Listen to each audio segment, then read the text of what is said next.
Have you ever left the office at the end of a long and frustrating day and just felt like you'd like to punch something? Well, some executives are beginning to do just that.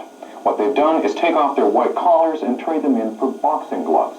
And it's not just to get even with the boss. They found that boxing is one of the best ways to gain poise, let off steam, and to keep fit at the same time. It can be brutal, bloody, and devastating. At times, it's even led to death. And because of that, boxing is a sport surrounded by controversy. There are large numbers of passionate fans who love the excitement of seeing man against man in skilled battle in the ring. And there are others who say boxing should be banned. But there's another world of boxing very different from that of the pros, and it attracts another breed of fighter. Far from the stereotyped boxer with the broken nose and cauliflower ears, amateur boxing has attracted men like David Peterson, leader of the Ontario Liberal Party.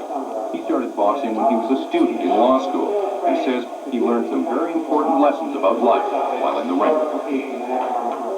You're completely on your own, and you learn a lot about yourself. When you're under pressure, for example, if the other guy's getting the advantage on you and you're against the ropes and he's hitting you, you find out how much stuff you really have.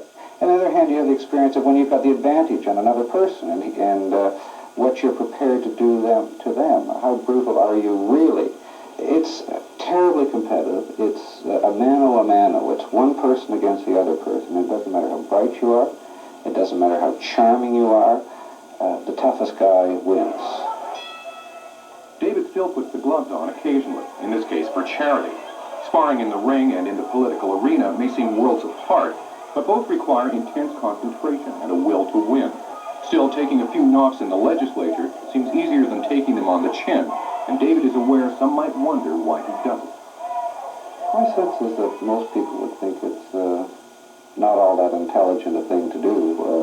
In its most brutal nature, it is the only sport that I'm aware of where the only and sole logic is to render the other chap unconscious. But there are many other aspects to it. Increasing numbers of men like David Peterson are discovering the joys of amateur boxing.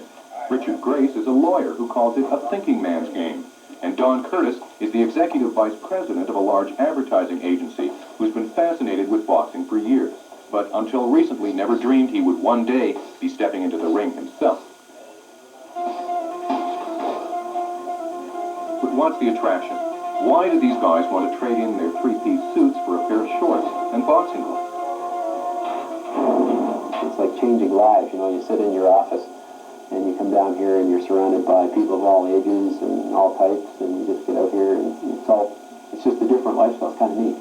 The atmosphere around a boxing gym, you don't really find it quite anywhere else. There's more to boxing than just putting up your dukes. Don's first challenge was in training, learning how to skip. But now he feels in great shape, and it's all because of an ad in the newspaper that said, "Learn to box." I phoned and said, I'm almost 40, can I still learn this thing? They said, hey, we got guys down here that are 60. Went through a 13-week training course. It was calisthenics. It was boxing skill. At the end of the 13 weeks, they said, okay, you can get in the ring here and fight somebody, or you can just continue to work out. I could never motivate myself to go out and run down the road. There didn't seem to be any purpose in that. But with the boxing exercises where you're working on a light bag or a heavy bag or whatever you're doing, you know that there's always a chance that you may have to go in the ring, and you don't want to look bad even up against your own friends. So there's like a goal somewhere down this thing. Whether you're a dedicated athlete or, like Richard, simply interested in having fun and getting in shape, boxing offers an outlet for getting rid of frustrations, as well as for building muscle. I live a rather sedentary existence in terms of sitting in the office from 9 to 5. And there are certain, I suppose, intrinsic frustrations that are inherent to that sort of way of life. Getting out of the office at 5 o'clock and getting down here, I guess just blowing off some steam. I don't find you get that in jogging or tennis, beating the bag, and maybe some primordial instinct that takes over, I don't know. You've got a right for the heavy caseload and a left for the guy who doesn't pay his bill. Well, I think to some degree that sort of release to be able to blow off steam in that way.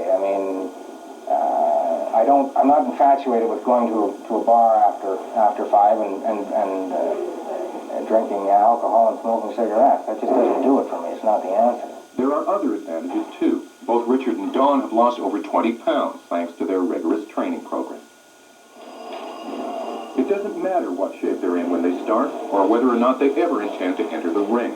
Tony Unitas, manager of the gym, says the boys from Bay Street fit in at the club. Businessmen do belong in the gym.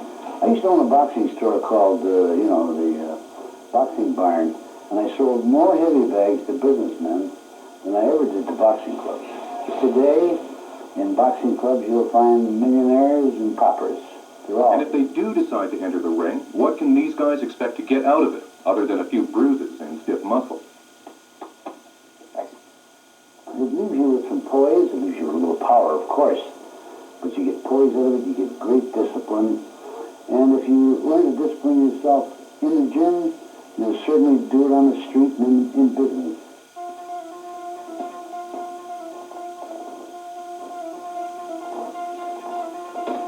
With proper training, safety equipment, and supervision, serious injuries in the ring are unlikely. But it's still tough going, and Don says it beats any other workout he's ever endured. 3 minutes of this stuff is unbelievable compared to any other sport I've ever played. I've played most of them again. But 3 minutes in here, and you just want to lie down and die. And 3 minutes, which is usually what we fight, 3-minute rounds.